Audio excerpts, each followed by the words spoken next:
Hello guys, welcome to miss Sanatani. तो चलिए आज की प्रक्रिया शुरू करते हैं। आज हम बात करेंगे मनुस्मृति के बारे में। Don't take this name in front of us. This is very disgusting book. इसी बुक की वजह से ब्राह्मण दलित के खिलाफ हो गए थे। मैं आपको इसके बारे में बताती हूँ, पर उससे पहले क्या आप मुझे बताएंगे कि ब्राह्मण कौन थे और दलित कौन?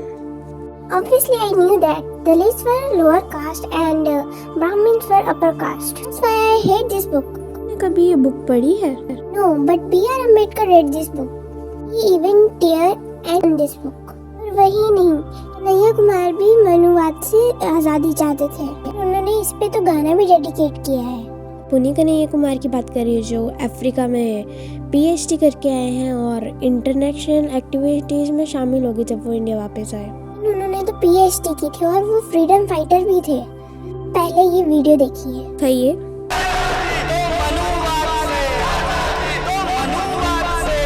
Okay, stop this video. उससे पहले मेरा आपसे एक क्वेश्चन है, क्यों हम खाली ब्राह्मण को दलित से कंपेयर करते हैं? क्यों नहीं क्षत्रिय को शूद्रा से, शूद्रा को ब्राह्मण से? क्यों नहीं? सब भी तो इंक्लूडेड है ना इस सब में। अब किसी चीज को तोड़ने के लिए हमें उसे जड़ से उखाड़ना पड़ता है ना। जी बिल्कुल, क्यों नहीं। आप ध्यान से सुनिएगा। आपको पता है कि ये जो कास्ट सिस्टम है स्पेनिश से आया है और पोर्टुगीज में कास्टा का शब्द इस्तेमाल हुआ था। 1569 में डिस्कवर किया गया था इस शब्द को।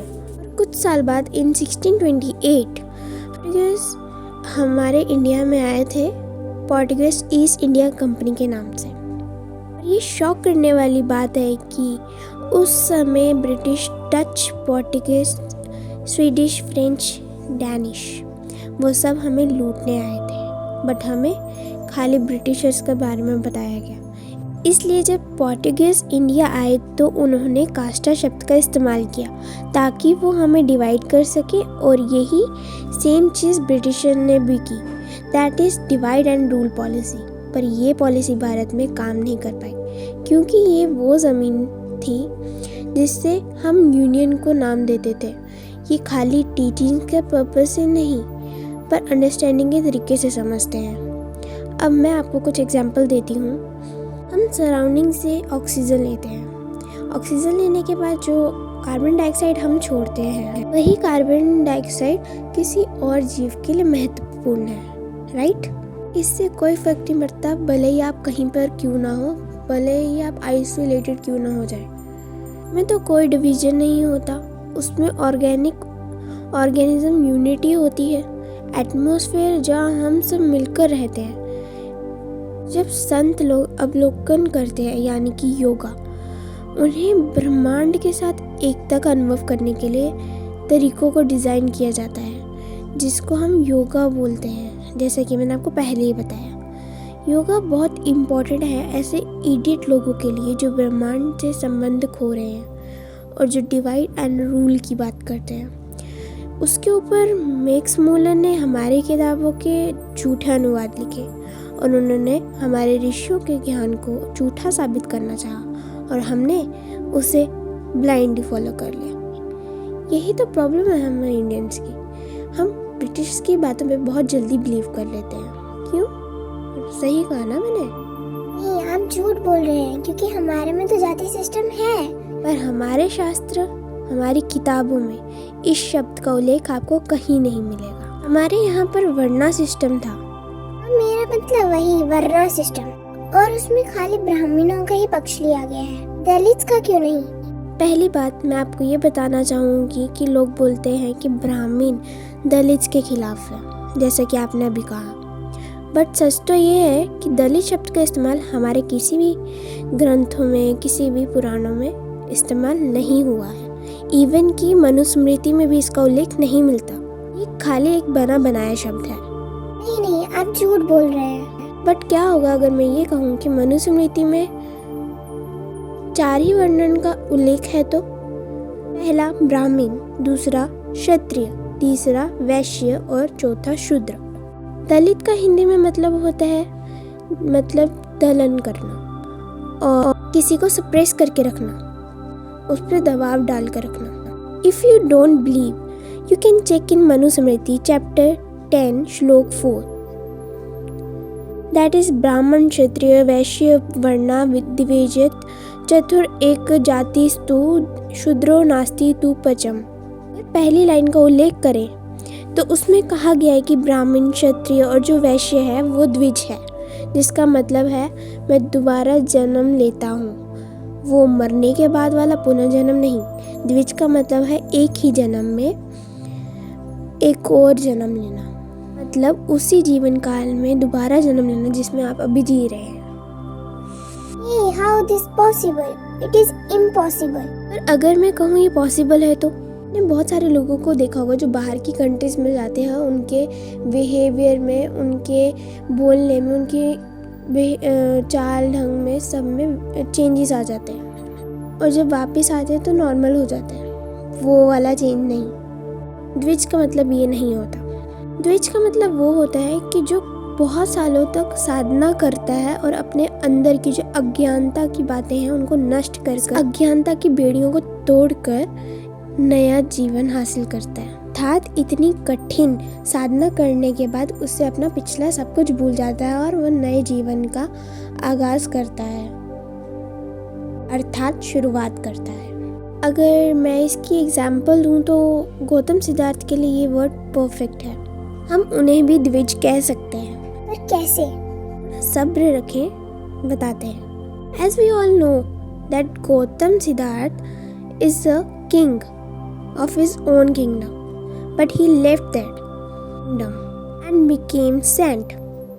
Go for the meditation in the forest, right? मतलब अगर आपने महात्मा गौतम बुद्ध की कहानी सुनी हो तो वो एक राजा थे जिन्होंने अपना राजपाट छोड़कर सारे चले गए थे, और जब वो मेडिटेशन से बाहर आए तो उन्होंने एक बात बोली जो आज भी कई लोगों का ज्ञान का स्रोत रहा है। तो पता ही होगा कि बुद्धा के जो कोट्स हैं वो फेसबुक पे, इंस्टा पे आजकल आते रहते हैं। ये चीज़ उन लोगों को समझ नहीं आएगी जो अपने जीवन में ये चीज़ें रिपीट करते रहते हैं, खाना पीना सोना, बस यही। पर अभी भी कुछ लोग हैं जिनमें द्विज दिखता है, इसलिए तो आज के कई शूद्रों में ये द्विज देखने को मिल भी रहा है। तो इसलिए ऐसा कहा जाता है कि शूद्र आज की दुनिया में भी एक ही जीवन जीता है। आज की लाइफ में जो सच है उनके कहने का मतलब ये नहीं कि शूद्र लोअर कास्ट है, but the people who are low in wisdom, मतलब जिनका लेवल ऑफ नॉलेज कम है। इसलिए महान तो कोई भी बन सकता है, लोगों के द्वारा उन्हें सम्मानित भी किया जा सकता है, लेकिन ब्रह्मांड के बारे में कुछ नहीं जानते वो एक शूद्र है। अगर आप आखिरी की पंक्ति देखें, यहाँ पर कोई पंजाब वर्णा का कोई वर्णन नहीं है। आपने बस मनुस्मृति पर सारा दोष मार दिया। दलित के साथ भेदभाव हुआ है और यहाँ पर उसका उल्लेख ही नहीं मिलता। पर ये तो शूद्रस के खिलाफ है ना। अगर आप इन इडियट्स का सम्मान करते हैं जो स्वर्ग में लड़कियों के बारे में बातें करते हैं, लोगों को कल्पनाओं और सभी प्रकार के मति भ्रमों की ओर ले जाते हैं और इस प्रकार के मति भ्रम में ले जाते हैं और विशुद्ध रूप से वासना और भौतिक सुखों पर आधारित होते हैं, लेकिन उन योगियों को गालियां देते हैं जो रैली निकालते हैं इस बात के लिए कि पानी बचाइए, दीक्षा देते हैं, मदद करते हैं लोगों की। How can I talk to this people about on this matter? पहली बात, हमें ये सब समझना चाहिए, varna system is not according to the family in which you want, it is according to your knowledge level and awareness. मैं ये सारा प्रोपेगेंडा एक ही श्लोक से खत्म कर दूंगी। सीन इन श्लोक नंबर 3 अध्याय 10। शूद्र ब्राह्मण हो जाता है और ब्राह्मण शूद्र बन सकता है, इसी तरह क्षत्रिय ब्राह्मण भी शूद्र बन सकता है, जिसका अर्थ कि it only depends upon the level of your knowledge in which varna you fall. I have one example. If I have a level of my knowledge like Shudra but I am a Brahmin according to my family, then I am not considered as a Brahmin because my knowledge level is like Shudra. According to Varna, I am Shudra, right? और विष्णु पुराण में भी इसका उल्लेख मिलता है। अभी भी इसकी एक एग्जाम्पल है मेरे पास, Rahul Gandhi. His surname is Gandhi, but he adopted his surname because his grandparents were Muslim, so he wanted to remain Muslim, but his father married with Christian lady, तभी भी वो खुद को ब्राह्मण कंसीडर करते हैं और जिनेहू भी पहनते हैं। If he can changes the caste, why can't others? This is only the विडम्बना of politics.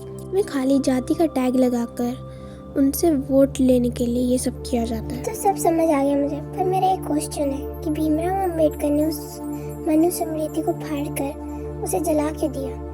But for this, you have to wait for some time. I will reveal this in the next episode. Thanks for watching. Subscribe for more video like this. Bye bye.